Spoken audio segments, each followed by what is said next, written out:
Good day everyone, I'm back. I'm your student teacher Deji.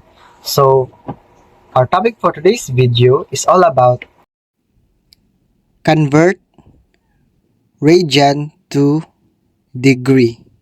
So that's our topic for today's video.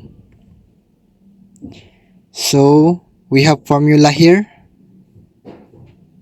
So our formula is we have so the quantity of 180 degree over pi. So we have first example here.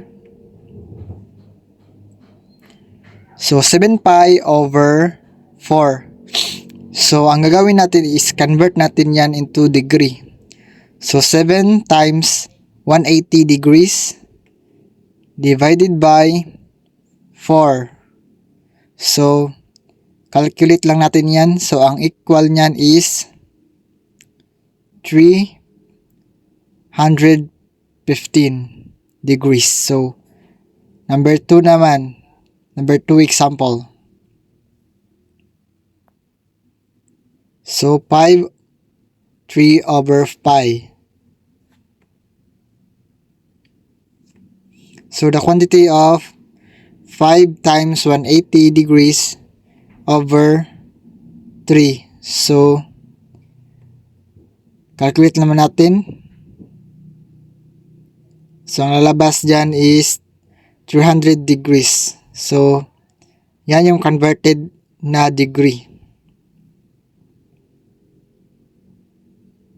So dito naman tayo sa degree to radian. So kabaliktaran naman.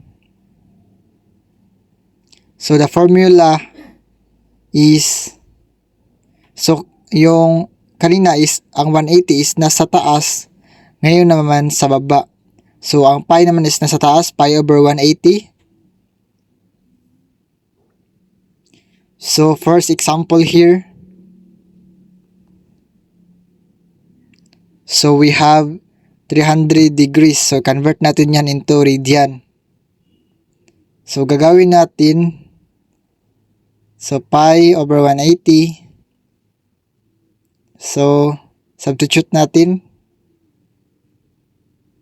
So 5 over 3 pi. So yung nangyari is kinuha lang natin ang GCF niyan sa dalawang degrees. So cancel yung 0, kunin natin GCF nilang dalawa. So ang GCF nila is 6. So divide natin sila ng 6 both.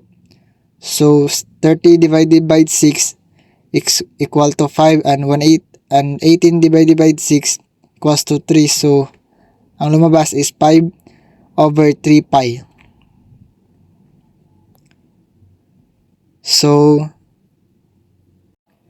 So bigay naman tayo ng pangalawang example. So 780 degrees. So yan ating example. So convert natin yan into radian. So over 180 degrees. So substitute lang natin yung mga values. So equals to, kunin natin yung kanyang GCF pa rin. So 78 over 18. Cancel lang yung 0 para kunin natin. So ang mangyayari dyan is kunin natin GCF. GCF is equal to 6. So 78 divided by 6 and 18 divided by 6.